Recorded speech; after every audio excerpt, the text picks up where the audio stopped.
정보는 돈이다. 사랑하는 구독자 여러분 안녕하세요. 행심TV 부동산 재테크 행심맘입니다. 최근 코로나19 확진자 수가 역대 최고치를 기록하고 있는데요. 구독자 여러분들 건강은 어떠신가요? 여러분들 항상 건강 유의하시고요. 사랑하는 여러분들이 계셔서 제가 이렇게 방송을 만들 수 있어요. 행심TV 부동산 재테크는 늘 여러분들과 함께하는 방송입니다. 제가 유튜브 외에 블로그도 하고 있어서 알려드리고자 하는데요. 네이버 검색창에 행심TV 부동산이라고 검색을 하시면 유튜브와 블로그가 검색이 될 거예요. 블로그에 들어가시면 제가 유튜브에서 말씀드리지 못했던 여러 가지 의견들을 많이 올려드리고 있으니 참고 삼아 보시면 좋겠습니다. 보통 블로그에는 광고가 많이 있지만 제 블로그는 정보를 소통하기 위한 공간이기 때문에 앞으로도 광고를 넣지 않을 계획입니다. 오해하지 마시기 바랄게요. 이 또한 여러 가지 정보 중 하나이니까 여러분들이 선택하실 때 조금이나마 도움이 되길 바라보고요. 올해 봄 방송을 시작할 때만 해도 제가 소소하게 시작을 했어요. 근데 한 해 끝자락에 접어들면서 많은 구독자분들이 저의 방송을 지켜봐 주셔서 걱정도 되고 때로는 두렵고 때로는 고맙기도 했습니다. 앞으로는 더욱 책임감을 느끼고 열심히 해보려고 합니다. 블로그 326명의 이웃과 유튜브 구독자 442명 모두 합쳐서 768명의 구독자분들과 함께하는 채널이 되어서 감사하는 마음과 벅찬 마음이 있습니다. 2021년 3월부터는 여러분들과 조금 더 자주 재미있는 재테크 이야기를 할 수 있을 것 같아요. 남편에게 퇴사 선언을 했거든요. 이제 재테크의 길로만 쭉 가려고요. 사랑하는 구독자 여러분들과 투자의 세계로 가보려는데 벌써부터 기대가 되고 가슴이 벅차오릅니다. 여러분들과 소통하는 이 순간들이 저에게는 삶의 활력이 되고 선물과 같은 시간인 것 같아요. 여러분들의 구독과 좋아요는 사랑입니다. 전문가란 거대한 오류에 휩쓸릴 때도 사소한 실수를 피하는 사람이다. 벤자민 스톨버그의 말인데요. 여러분들은 지금 부동산 시장에서 벌어지고 있는 현상이 부동산 정책의 실패, 공급 부족에 따른 결과라고 생각하시나요?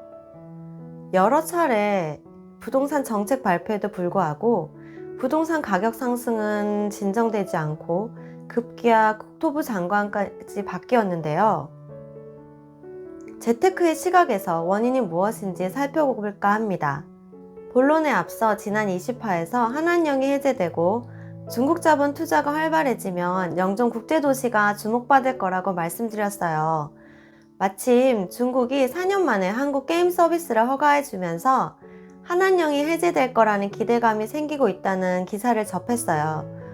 계속 지켜봐야 하겠지만 조금씩 정치적 상황으로 인해 중국의 문이 열리는 상황이 확인이 되고 있습니다. 또한 지난 방송에서 외국인 투자 현황에 대해 말씀드렸는데 마침 12월 4일 국토부에서 2020년 상반기 외국인 토유 보유 현황에 대한 보도 자료가 나왔어요. 전체 국토 면적의 0.25% 수준 10만 401제곱킬로미터라고 하는데요. 작년 말 대비 1.2% 294만 제곱미터가 증가했다고 합니다. 올해 상반기 중국인이 우리 땅을 가장 많이 매입한 걸로도 나오고 있어요. 이렇듯 해외 자본의 국내 투자가 증가하고 있는 흐름을 확인할 수 있는 것 같습니다. 지난 20화 방송 많이 시청해 주셔서 감사드리고요. 제가 말씀드렸던 부분이 뉴스로 보도되어서 사랑하는 구독자 여러분들에게 정보를 잘 드리고 있구나 하는 생각이 들어서 뿌듯했습니다.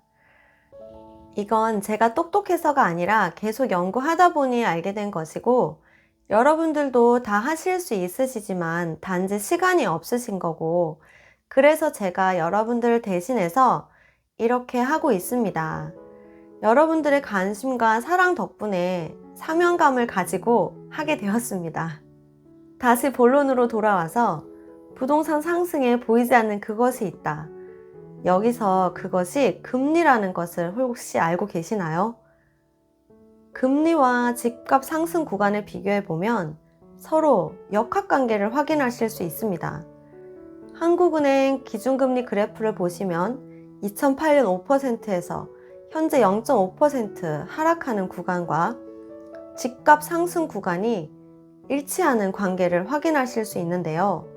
결국 정책이 예상치 못한 팬데믹, 코로나가 낳은 저금리가 집값 상승의 요인이라고 할 수 있습니다. 코로나가 낳은 제로금리로 인해 정책은 100이면 충분한데 200, 300도 수요를 감당할 수 없게 된 것이고 자산 유동성이 증가하고 그게 주식이나 부동산에 몰리는 것입니다. 미국에서 2023년까지 제로금리를 유지한다고 하는데요. 이 말인즉슨 2023년까지는 주식과 집값이 지속적으로 상승할 것이라는 시그널을 보여주고 있는 것입니다. 사람들은 공급 문제라고 하지만 원인은 금리입니다. 다만 다들 아파트에 투자를 하고 실수요자도 오르기 전에 사려고 그러다 보니 공급이 뒤따라 부족하게 된 것이고 그것이 집값을 올리고 그리고 전세가도 올랐는데 정책으로 인해서 더 상승시키는 악순환이 계속되는 것이지요. 한마디로 코로나가 가져온 경제적 파급 효과가 부동산에 미쳤기 때문입니다. 12월 8일 개최된 거시경제금융회의 자료 내용을 인용해 보자면 자산시장 이상 과열 가능성에 각별한 주의를 기울이고 심리가 중요한 변수로 작용하는 부동산 시장에서 정부는 부동산 시장 참가자들 역시 의사결정 시 정부의 대책뿐만 아니라 코로나 위기 대응 과정에서 전 세계적으로 나타난 완화적 거시경제 정책 기조가 위기 이후 정상화될 가능성까지 감안하여 냉철하게 판단해야 한다고 밝히고 있습니다. 코로나 이후의 시대도 우리가 대비를 해야 된다는 그런 의미로 받아들여질 수 있는데요. 코로나로 인해 미국의 제로금리, 우리나라는 2021년까지 0.5%로 동결하겠다고 하는데요. 예를 들어 현재 저금리 시대에는 2억을 빌릴 경우 70에서 80여만 원의 상환금을 갚아나가면 되지만 2024년에는 부동산 가격이 이미 많이 올랐고 대출 금액도 2억으로 모자라서 4억 정도 필요해진다고 가정할 때 4억을 30년 5% 금리로 할 경우 상환금이 200여만 원이 됩니다. 2020년 기준 최저임금이 179만 5,310원인데요. 상환금이 최저임금을 넘어선다면 어떻게 대출을 끼고 부동산을 구입할 수 있을까요?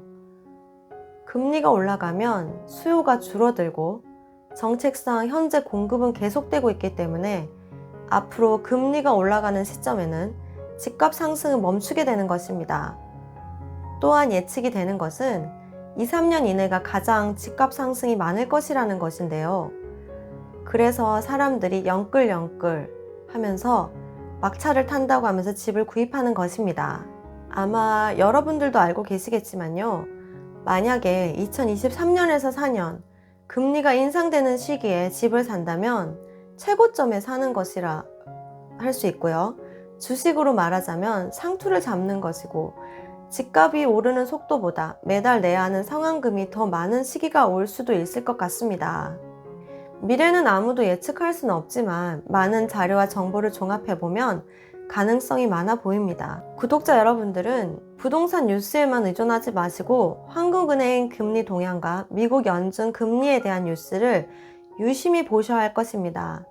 많은 사람들이 부동산 가격을 상승시키는 요인을 공급 부족, 정책 부족이라고 말을 하지만 실질적인 핵심은 코로나의 파도가 가져온 금리라고 생각되어집니다. 여러분들도 미국 기준금리 동향을 잘 살펴보신다면 언제 부동산을 사야 할지 팔아야 할지 답을 알 수 있을 것이고 그 방법을 찾으신다면 바로 여러분들이 전문가가 되는 것입니다.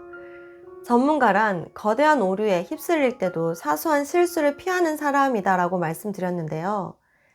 미래를 준비하는 자만이 부를 갖는다는 모토가 사랑하는 구독자 여러분들이 거대한 오류에 휩쓸리지 않도록 이끌어 줄 것입니다. 구독자 여러분, 앞으로도 꾸준히 투자의 오류가 발생하지 않도록 하나하나 공유하면서 여러분들과 같이 연구하면서 만들어 가겠습니다. 다시 말씀드리지만 여러분들의 구독과 좋아요는 사랑입니다.